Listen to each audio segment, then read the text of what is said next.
ராமா ராமா ராமா. இதனாலே வானர கூட்டம் அவன் அடிபணிந்தது. அனுமன் தான் கண்ட மனித கடவுளாகவே அவரை வணங்கினான். கடைசி வரை கூடவே இருந்தான். அந்த இலங்கை போரில் கூட ராவணன் திருந்த கடைசி வரை சந்தர்ப்பம் கொடுத்தான். இன்று போய் நாளை வா என அவன் சொன்னது கடைசி இரவிலாவது அவன் திருந்த மாட்டானா எனும் ஒரு நம்பிக்கை என்று வேறென்ன? ராமனின் விசேஷ குணங்களில் முதலாவது அரசுக்கு ஆசைப்படாதது. முதலில் தம்பி பரதனுக்கு ஆட்சியினை விட்டுக் கொடுத்தான். வாலியினை வீழ்த்திய பின் கிஷ்கிந்தா ராமனுக்கே சொந்தம். ஆனால் சுக்ரீவனுக்கு விட்டுக் கொடுத்தான். லங்காபுரியினை வென்ற பின் நிச்சயம் அதன் அரசன் ராமனே. ஆனால் விபீஷணனுக்கு விட்டுக் கொடுத்தான். சென்ற இடமெல்லாம் தர்மத்தை வாழ வைத்து அரியணை ஏற்றி வைத்து விட்டு வந்தான் அந்த ஞானமூர்த்தி. தன்னை நம்பியோரை எல்லாம் காத்தான். யாரெல்லாம் அக்கிரமத்தின் கொடுமை தாங்காமல் அடைக்கலம் என வந்தார்களோ அவர்களையெல்லாம் அரணாக நின்று காத்தான். இலங்கை போருக்கு பின்பே அவன் அயோத்தி அரசனாகின்றான். இன்று வரை ராமராஜ்யம் என்ற அவன் ஆட்சி முறை புகழப்படுகின்றது என்றால் அவனின் ஆட்சி திறன் அப்படி.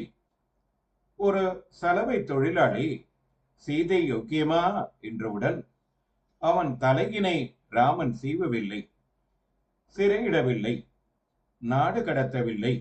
மாறாக அவன் தன் குடிமகன், தன் அரசின் கீழ் வாழ்பவன்.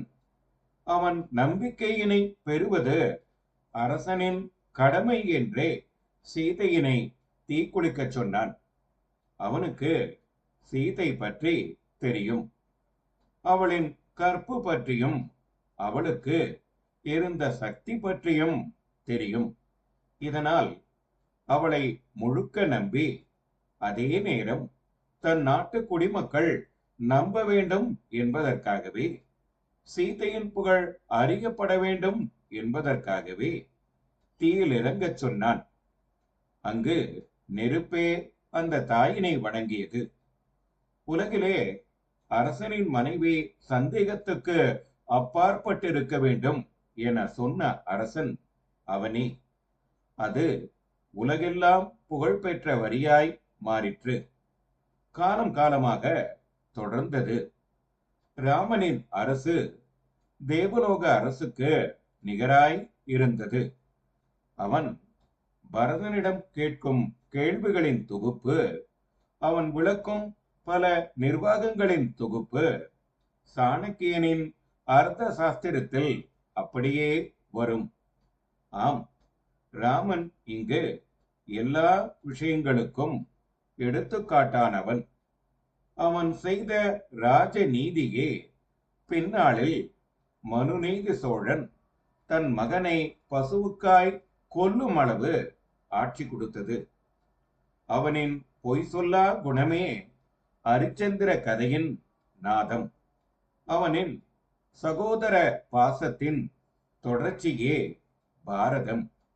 அவனின் அரச நீதியின் தொடர்ச்சியே சாணக்கியனின் அர்த்த சாஸ்திரம். ஒருவனின் நற்குணத்தை பற்றி அவனின் நண்பர்களோ பலன் பெற்றவர்களோ சொல்வதில் அர்த்தமில்லை. அவனின் எதிரி என்ன சொல்கின்றானோ அதுதான் நிஜம். ராவணன் மாயமான் உருவெடுக்க மாரிசனிடம் சொன்ன பொழுது ராமனின் குணம் பற்றி வியந்துரைத்து அவனுக்கு துரோகம் புரிய முடியாது என மறுவுகின்றான் மாரீசன். ராமன் முடிவு எடுத்தால் சீதை மயங்குவாள் என திட்டம் போட்ட ராவணன் ராம உருவெடுத்து அந்த உருவில் தனக்கு மாபெரும் நல்ல குணங்கள் வருவதை உணர்ந்து அதை சட்டென மாற்றி அழுதான் என்கின்றது புராணம். ராமா ராமா ராமா